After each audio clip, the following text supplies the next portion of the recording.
This is a quick introduction to VictoriaMetrics. VictoriaMetrics is a fast, cost-effective, and scalable monitoring solution and time series database. VictoriaMetrics is available in various formats to install.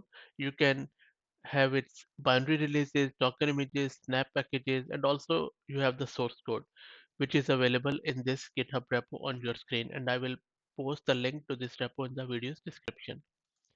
Now coming back to Victoria's matrix, there are a lot of things going around Victoria matrix. It can be used as a long-term storage for Prometheus. It can be used as a drop-in replacement for Prometheus in Grafana because it supports Prometheus Queuing API.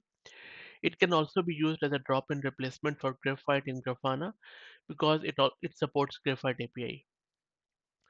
Victoria Matrix allows reducing infrastructure cost by more than 10x comparing to Graphite. It is very easy to set up and operate.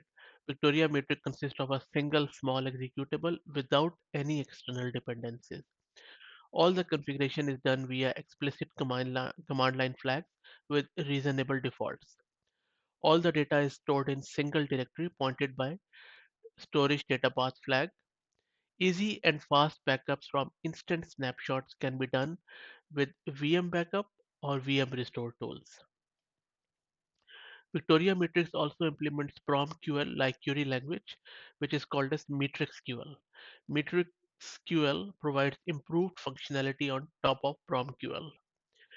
Victoria Matrix or VM also provides global query view. Multiple Prometheus instances or any other data sources may ingest data into Victoria Matrix. Later, this data may be queried via single query. And as I mentioned earlier, it provides really high performance and also good vertical and horizontal scalability for both data ingestion and data querying. And it outperforms InfluxDB and TimescaleDB by up to 20%. It also uses less resources than the other competitors, whether it be Influx, Thanos, or Cortex, when dealing with millions of unique time series data. It is very optimized for time series with high churn rate. It provides high data compression, so up to 70% more data points may be stored into limited storage comparing to timescale DB as per numerous benchmarks. It is also optimized for storage with high latency IO and low IOPS. A single node Victoria matrix may substitute moderately sized clusters built with competing solutions such as Thanos, M3DB, Cortex, InfluxDB, or even TimescaleDB.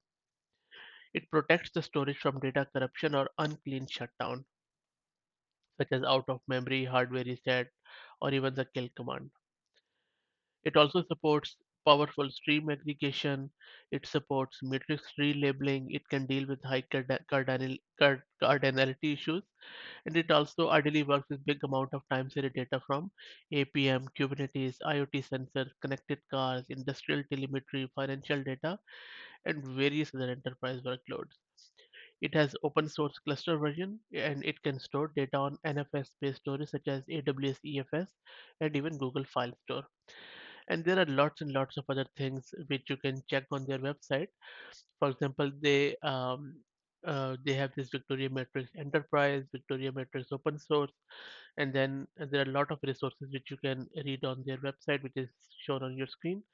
Plus, as you can see, they have really got a plethora of customers, some big names too, um, and their support is quite impressive. So this is just a quick introduction. In the next upcoming video, I'm also going to show you a demo of Victoria Matrix. Thanks for listening.